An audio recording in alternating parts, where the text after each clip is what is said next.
reka tubumbure Bibiliya zacu dusome kugira ngo ducunguze uburyo umwete. Igitabo cya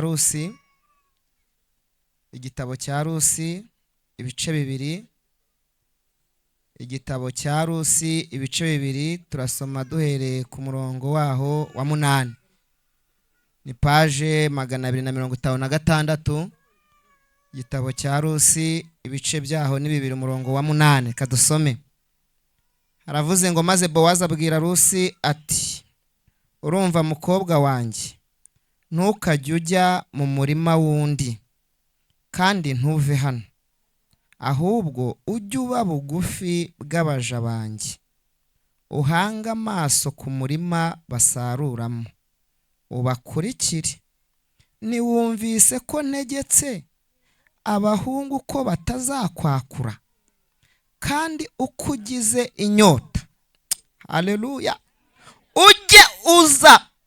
ujye ujya ku bibindi unywe kuyo abahungu bavomye.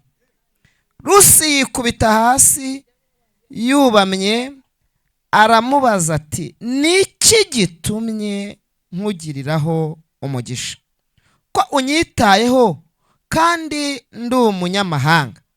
Bowazi aramusubiza ati, bansobanuriye neza ibyo wagiriye nyoko bukwe byose, uhereye aho umugabo wawe yapfiriye, kandi yuko wasize so na nyoko n'igihugu wavukiyemo, ukaza mu bwoko utaruzi. 2, Uwiteka akwiture ibyo wakoze, ugororerwe ingororano itagabanije n'Uwiteka Imana ya Isiraheli wahungiye munsi y'amababa yayo. Amen. Maganya Yeremiya ibice 3 umurongo waho wa 31. Maganya Yeremiya ibice 3 umurongo wa 31. Haravuze ndimo ndihuta ngo, kuko Uwiteka atazagera ubwo areka umuntu iteka, naho yababaza umuntu ariko azamugirira ibambi nk'uko imbabazi ze nyinshi zingana, kuko atanezezwa no kubabaza abantu cyangwa kubatera agahinda. Amen. Ese ashimwe. Nimara kumenya ko nzaza ahangaha, Imana yashyize ku mutima ijambo rivuga ngo kurindirira Imana mu murimo wayo. Se murabyumvishe? Abaharejya murabyumvishe? Kurindirira Imana mu murimo wayo, cyangwa se gutegerereza Imana mu murimo wayo. Yesu ashimwe. Ngiye kwivugaho niruka mu minota mfite, ubundi tuze no gutanga akanya kugira ngo n'abandi bakomeze. Amazina nk'uko bahagize namaje kwivuga, nitwa Muhawenimana Jean Bosco, ndi umugabo ndubatse, mfite umudamu n'abana 7, hagira n'abandi 2 ndera b'incuke, ubwo no kuvuga ngo mfite abana 9. Imfura yanjye ifite imyaka 23, muto yafite imyaka 6, n'abahungu 5 bakaba n'abakobwa 2. Turashima Imana itanga abana igatanga n'ibyo kurya, cyo ni icyambere. 2, turashima Imana itanga abana igatanga na minerivare. Haleluya.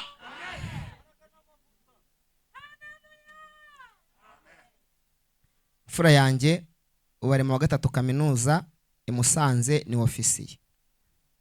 Turashima Imana igivuga ibintu kandi kazana bisohoza mu izina rya nde ryaye. Muyimpera icyubero yo kabyara.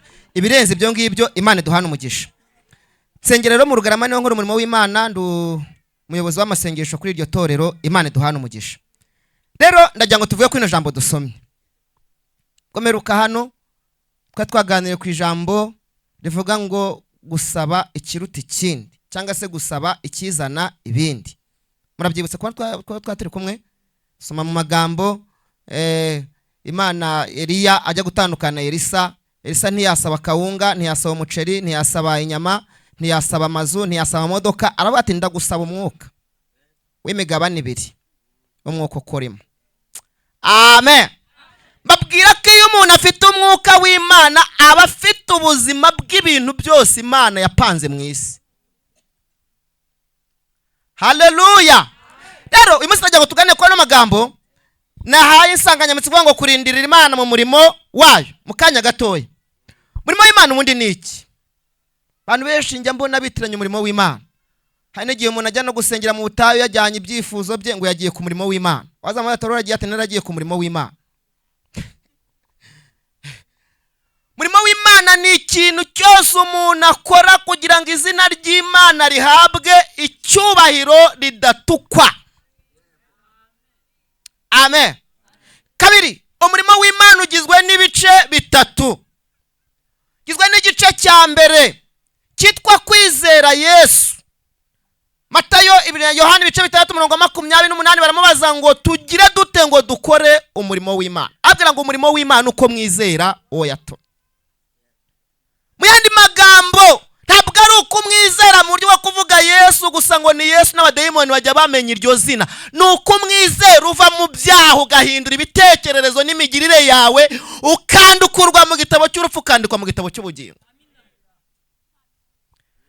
Icyo cya kabiri kigize umurimo w'Imana zabisanga mu rwandiko Pawulo yandikiye Abaroma 12 umurongo waho wa mbere. Havuga ngo ndabinginga kubw'imbabazi z'Imana ngo mutange imibiri yanyu ibi bitambo bizima byera bishimwa n'Imana, ariko kwikora kwanyu kwize kugize gute gukwiriye. Yesu ashimwe cyane. Ari wo mwanya mwajemo cyangwa se ari wo mwanya twajemo wo gusiga ibyacu n'abacu, wo gufata akanya tukicara turukora ko tubuze aho twicara, tugasiga ibyo kurya turukora ko twabibuze, ahubwo tukaza tugaha Imana igihe kugira ngo twumve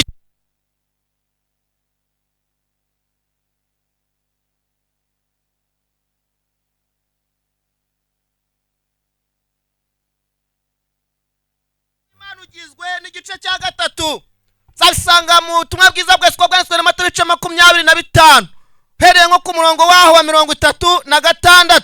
Havuga ngo iki? Aravuga ngo nari nshonje murangaburira, nari mu nzu y'imbohe muransura, nari ndwaye muransura. Avuga ngo igihe mwabikoraga mubikorera muri barya bamwe boroheje, ninjye mwagiraga gute? Ninjye mwabikoreraga. K'ibyiciro bigize umurimo w'Imana. Amen. Intego yo gukora umurimo w'Imana ni ebyiri. Intego yo gukora umurimo w'Imana ya mbere ni ukuzajya mu ijuru. Zabisanga mu butumwa bwiza bwa Yesu ko bwanditswe na Matayo 6 murongo waho n'uva ari 33. Avuga ngo mubanze mushaka ubwami bw'Imana no gukiranuka, bindi byose ni iki? Ni inyongera. Igiteye ubwoba n'agahinda wakibaza, uzasanga abantu benshi basenga ariko imikorere yabo itabemeza ko bazajya mu ijuru. Ibi byarantangaje cyane, ku rwego umuntu ashobora gufata amasengesho asaba kawunga, asaba umuceri, asaba amazu, ariko ari umujura, ari umusambanyi, ari umwicanyi. Ukibaza ngo ibi ngibi abifite mu isi bo babonye amahoro yuzuye?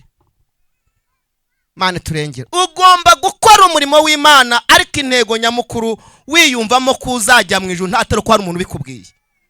Kugira ku rwego baza umuntu ngo uzajya mu ijuru akubwira ngo urumva ngo urebye ngo satani ngo n'abadayimoni ngo n'isi n'ibirayi byahenze ngo simbizi, ukirwa wicara utazi ko uzajya mu ijuru, ni igihombo gikomeye kongera ku kindi gihombo. Ni igihombo kwirwa wicaye hanga wasize ibyo kurya, ariko mu ijwi ryawe ryongera umutima wawe wumva ko utazajya hehe mu ijuru.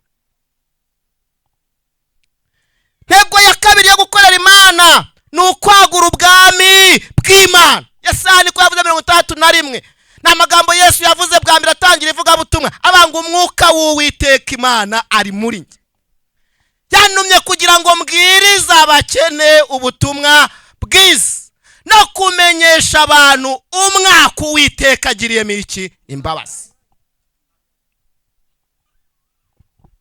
Arukiraho ngo ibintu tuzabivuga rero cyo ku magambo twasoma. Uyu rero ni umugore witwa Rusi. Uyu Rusi hamwe n'umugabo witwa Eremereki, hamwe n'umugore witwa Nawome, ngo igihe kimwe uyu mugabo witwa Nawome, uyu mugabo witwa Eremere cyangwa n'umugore we Nawome, ngo i Betelehemu hateye iki? Inzara. Ngo hamare gutera inzara, bafata umwanzuro wo kuva i Betelehemu batagishije inama Imana. Ngo bamenya yuko i Mowabu ngo hari ibyo kurya. Ariko ndagira ngo utangarize, nubwo i Mowabu hari ibyo kurya, nabonye ibintu bitatu bijya bibabaho. Icya mbere, nta mahoro bagira, nta byishimo bagira, ntabyo. Niyo babigize n'ibyo akanya gatoya cyane. Njya nkunda kubwira abantu ngo iby'Imana bitangira ari umubabaro, bikazasoza ari ibyishimo. Ariko ibya Satani byo bitangira ari ibyishimo, bigasoza ari umubabaro. Cyo ni icya mbere bagira, nta byishimo bagira, nta mahoro bagira. Kabiri, i Mowabu barakenyuka. Nubwo bagira ibyo kurya, nubwo byeze, ariko bagira gute? Barakenya, nibarama. Gatatu, i Mowabu nubwo hari ibyo kurya, nubwo hari ibyo kunywa, ariko nibatizera Yesu bazarimbuka, ntibazabona ubugingo. Akurikira Rusi, Rusi akurikira Nawome, nta wundi mutunga mutegerejeho. Akurikira Rusi akurikira Nawome, nta kindi kintu abona gifatika afite, ahubwo akurikira Rusi bitewe n'Imana, akurikira Nawome bitewe n'Imana yamubonyemo. Bageze i Betelehemu, kugira ngo byumve neza ko Rusi yari yaragiye na Nawome naremere cyo badasezeye, atinya kwegera bene wabo. Reka ubwire, urava muri uno murima, ndimo ndi kugira ngo nsoze, urava muri uno murima uzagaruka usanga abo wasize ari inzahare barasubijwe, uzagira isoni n'ikimwaro cyo kongera kubavugisha. Uyu murima nubwo mubona abantu tuwuzengerereyemo, nubwo mubona uyu murima abantu tuwiherewemo ibitutsi n'ibindi by'ibigambo byinshi bagenda batuvuga, ngo barasenga nuko babuze icyo bakora, ngo birirwa mu nzu y'Imana nuko rimbura mumaro, ndagira ngo mbatangarize uyu murima urera. Uyu murima ntabwo urumba, cyokora ushobora gutinda kwera, ariko aho uzerera uvanamo ibirarane byose.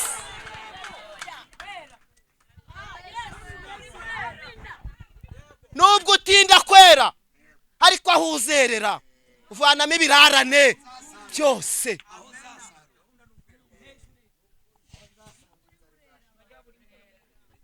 Timo ndihuta kugira ngo nsoze, sinjya nkunda kwica gahunda. Bibiliya ivuga iki? Iravuga ngo nuko maze Rusi bageze i Betelehemu, ngo abwira nyirabukwe ati reka njye gushakisha kugira gute? Icyo kurya. Murumva yamukurikiye amukurikiyeho ibiryo? Yamukurikiye amafaranga? Tubwizanye ukuri. Rero uyu Rusi ngo agira umugisha ajya guhumba. Ku magambo twasomye ngo asorera mu murima wande wa Bowazi. Turashima Imana ko nubwo duhumba mu murima wa Kristo. Nubwo duhumba mu murima wande wa Kristo. Guhumba biravuna, njye narahumbye, mushobora kuba mwega mutabizi. Njye narahumbye. Guhumba biravuna. Kaduhumba amasaka turagiye. Umuntu akava nkana akajya guhumba isaka ari mu gikorera cy'inuza cy'ibikenyeri nk'ahari hakurya, kagenda yirukanka. Mwibuke yuko mu gikorera habamo n'ibikenyeri bikica iki umuntu. Ariko turashima Imana, nubwo twajyaga duhumba muri ibyo bikorera, habagamo n'ibyomoro bitwinyera basanya, hakamo n'urwiri. Haleluya! Nubwo uyu murima duhumba, tugahuriramo n'ibidukomeretsa, ariko harimo n'ibitwomora. Habirimo. Mana igitwomora. Ntago mbaho ubuhamya. Amen. Ntago nigeze nsengera kugira ngo umwana wanjye azaba ofisi. Ntago nigeze mbisaba. Ariko Imana yo mwijuru turindiriye muri uyu murima. Kayevango nzabubahisha. Kwa tugera mu rusenyo ntagire umuntu umenya ko twanahageze. Haleluya. Bakajya batubwira ati abantu mwabyaye mufite isoko. Mbega ayo muha tugahura nayo. Ariko turashimana ko Imana agenda ishyiramo ibyomoro.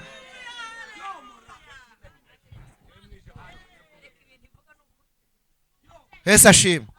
kandi nenda no gusenga utagira ngo ndatinda, nenda gusenga kandi kajya vuga ngo nzakugirira neza, nzakubaka, nzaguhera icyubahiro aho wasuzuguriwe, muri quartier watuyemo, muri quartier ubamo. Nanjye muri kase batigwe banyita papa fande kuko ari Imana yomora.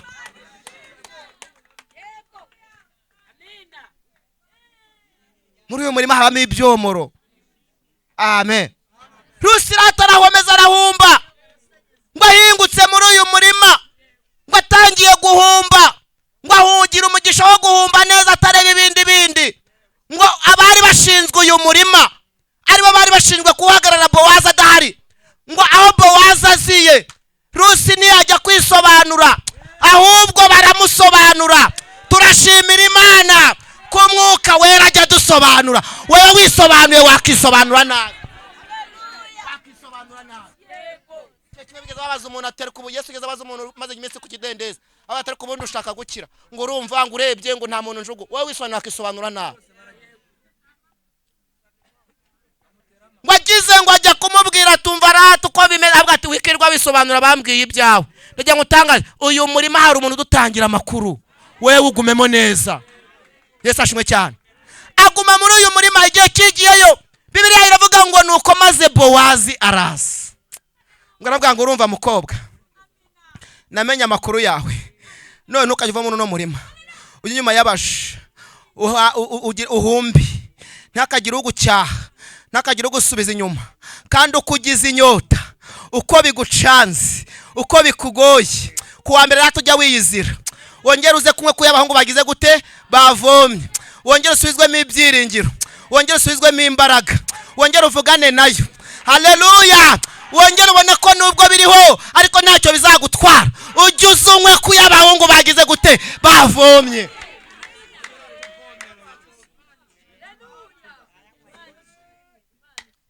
Niuze kugira ngo soze, Bibiliya ivuga iki? Iravuga ngo nuko maze ngo igihe kisunitse nawo Rusi akomeje guhumba, akomeje kurindira mu murimo, ngo nuko maze ngo igihe kimwe Bowazi aterura amagambo arambwira ati rata mukobwa, Imana ikwiture ibyo wagiriye nyoko bukwe, yibuke neza yawe. Bansobanura ibyo wagiriye nyoko bukwe, yuko wasize Imana yiwanyu, ukizera iyo utaruzi, ukemera kuba muri uyu murima, ukemera guhumba, ntiwivumbure, ntutere hejuru. Haleluya, haleluya. Imana ikwiture ineza yose wagiriye nde nyoko bukwe. Haleluya, haleluya. Ndimo nihuta kugira ngo soze, ahangangiramo icyigisho kivuga ngo ibyo ushaka ku Mana bikubiye mu byo ukorera abandi. Ibyo ushaka ku Mana biri mu nshinga yitwa ibyo ukorera abandi. Nako twasomye igice cyame kiza umurimo w'Imana, narindwaye uransura, ariko usanga abantu barwara, bamara kurwara bajya kwa muganga, banavayo kugira ngo batabaza Imana, bagatangira kwitwaza itoro n'abandi bantu ngo ntago babasuye. Wowe utari wajya kwa muganga wasuye bangaye? Ane turengere, ndimo ndasoza. Imana irashaka kwirindirira mu murimo, nta bindi bintu witayeho, ahubwo witaye ku Mana yakuzanye, kuko nubwo uyu murimo bigaragara ko urimo ibikomeretsa ariko habamo n'ibyomoro. Nihuse soze, twasomye ijambo riratubwira ngo ntabwo Imana inezezwa no kubabaza abantu iteka. Nubwo yababaza ariko izabagirira iki? Kuko itanezezwa no kubatera iki? Agahinda. Tugiye gusenga. Uyu Rusi nihuse ndi kurangiza, byarangiye wahumbaga na wahumbishije abaye muka Bowazi. Haleluya. Ntabwo yari yaraje azi ko azaba muka Bowazi, ntabwo yari yaraje ko hari izindi nyungu mu buryo bufatika zigaragara zako kanya. Yarindiririye mu murimo, birangiza nawe agize gute ahumbishije, nawe aba muka Bowazi, kugera ku rwego Imana yamushimye ikemera ko n'igisekuru cya Yesu kivuka mu muryango we, cyangwa se kivuka mo aho ngaho kwande kwa Rusi. Mureke dukomeze duhumbe, wiva muri uyu murima, utegererezemo Imana. Dufite ibihamya by'abantu bategereje, dufite ibihamya by'abantu barindiriye, dufite ibihamya by'abantu bawukomerekeyemo, ariko Imana bikarangije ibomoye, bikarangije bagiriye neza, kandi kazaba n'ubugingo buhoraho. Amen. Sozi nibutse umugabo umwe, sigaje iminota nk'itatu, iminota bampaye. Nibutse umugabo umwe ko yayindi umuyobozi yavugaga ntabwo nayibaze. Nibutse umugabo umwe witwa Morodekayi, muramwibutse? Ngo ategereza ku irembo ibwami. Ayiga data we, haleluya haleluya. Ariko muramwibutse rata? Ngo abandi bakajya bubaraka bati ngiye sinzubarara, nubwo ndahangaha ndi ku irembo narazanwe nahangaha ndi umunyage, ariko nzarindira Uwiteka kuko Uwiteka ndamuzi, sinzagira gute, sinzubarara. Ko Hamani ngo abyitegereje, ngo bamugira inama. Ayiga data we, ngo bamugira iki? Ngo bamugira inama, baravuga ati hari umuntu utajya wubarara, ariko ntiyamenya ko uyu muntu utubarara ari umuntu urindiriye Imana hehe rata mu murimo witwa kwizera Yesu. Bibiliya ivuga ngo igihe cyisunitse ngo amugira inama yo kugira ngo agire gute, azice Hamani. Nako Morodekayi ntiyamenya ko kugambirira kwica Morodekayi ahubwo amuhaye promotion yo kugira ngo Imana imuzamure hehe mu ntera. Iyo warindiriye muri uyu murimo, ndagira ngo utangaze ibishaka kugirira nabi biba bigoye kugira ngo Imana ikuzamure hehe mu ntera. Bibiliya ivuga ngo igihe cyisunitse ngo uyu nguyu Morodekayi ngo bigiye kiragera ngo amanagura ubwoko bw'Abayuda, ngo amare kubagura, ngo arangije ngo igihe kimwe ngo umugore wamugira inama ngo namanike igiti cya mikono 50 cyo kumanikaho Morodekayi, agisiga mu rugo ajya gusaba Morodekayi n'Abayuda. Morodekayi naze biva niyo bijya, cyo kuremaje kuba amatangazo yuko hashyizweho itangazo kugira ngo Abayuda bicwe, atangira gusenga, ariko kandi arengerwa na yangingo nakubwiye ngo ibyo wifuza ku Mana bizaturuka mu byo ukorera abandi.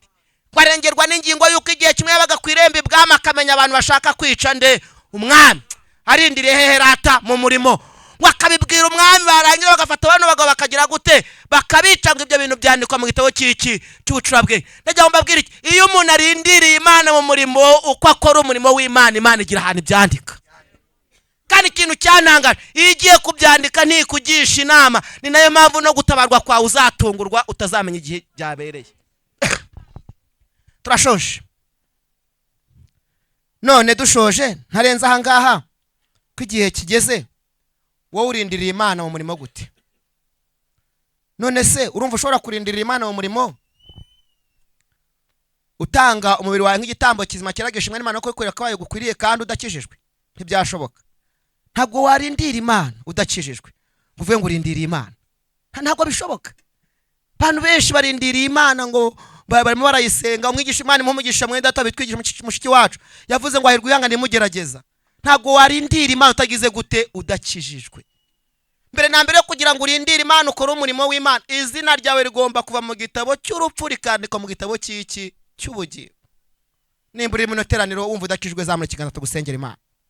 Nawe urindira Imana ariko amazina yawe yanditswe mu gitabo cy'iki cy'ubugingo. Uri mu teraniro ngo tugusengera Imana, nimba udahari kandi turasenga, nimba udahari turasenga. Ngenda shoje. Murimo wa mbere ni ukwizera Yesu nk'umwami n'umukiza w'ubugingo bwawe, ukava mu byaha, ukandukurwa mu gitabo cy'urupfu, ukandikwa mu gitabo cy'ubugingo. Bene data niko bavuze ba Daniel, baba ngo twebwe ubwacu niyo yatwica, ariko tuzapfa tugize gute, tuyiringiye. Ntabwo tuzaharamya icyo kigirwamana. Bari bizeye ko nubwo rata bo banapfa bishwe nuko bakorera muri uyu murimo, ariko bajya hehe mu bwami. Nimba ntawe, mureke duhaguruke twese dusenge tubwira Imana ngo Mana duhe imbaraga zo kurindira mu murimo. Turongera dusabe umushumba mwarimu nundi njya dusengera Imana duhe imbaraga zo kurindira mu murimo, kuko abantu benshi baragenda bava mu murimo, ariko najya ngutangariza Imana yavuganiye nawe ntizagusanga. Kandi uyu murimo nubwo harimo ibikomeretsa byinshi, ariko najya ngutangariza harimo n'ibyomoro. Imana ibamugisha. Munyemerere dusenga Imana, turarike mwuka w'Imana n'ubundi kugira ngo atwongere kwizera. Ariko ari mu sinzi icyo Imana iri gushaka kunyigisha kuri iri jambo. Ijambo rivuga ngo buriya Morodekayi yari gutinda hariya ku irembo iyo Hamani atabaho, yari kwatinda.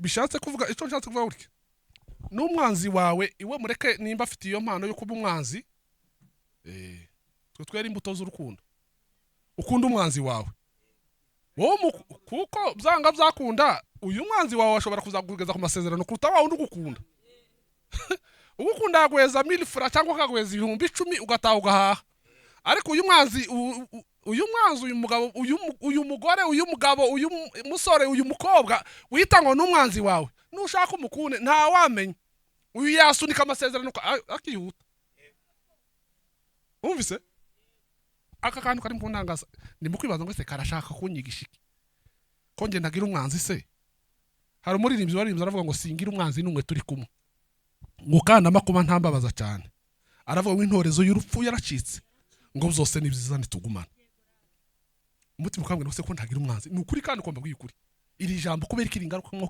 kenshi kuko narabivuze nahanga kandi hari umunsi nigeze kubivuga buriya Yosefu iyo atagira bene se ngo basunike yari kugera mu Giputa gute bari abagabo baramusunitse kandi amasezerano ntabwo yari gusohorera iwabo pe nta nubwo yari kuba ministri yatagira uriya mugore wa Potifari nawe yarasunitse igikota aragisigarana ariko umugabo agenda muri gereza abaye umutware wa kabiri muri Egiputa bari bose twitabanzi nitukabakira urubanza rubi mureke gusa wewe umusengera Imana wera imbuto nziza hanyuma Imana izamukoresha iby'ubutwari atabizi nivyo navyo hari umuririmbyi waririmbye aravuga ngo ajya hindura iyo mibabaro yose kugira ngo atugire gute atunezeze Mana turagushimiye mu izina rya Yesu turaguhimbaje dukomeje kunezererwa imbere yawe kubw'ijambo ryawe mwami ijambo ryawe rigaza mu mitima y'abaryumvise kandi ryifitemo imbaraga ryo kuzamura kwizera ko abaryumvise mu izina rya Yesu mukiza wacu gira aho dukura mwami naho tugeza kugira ngo kwizera kwacu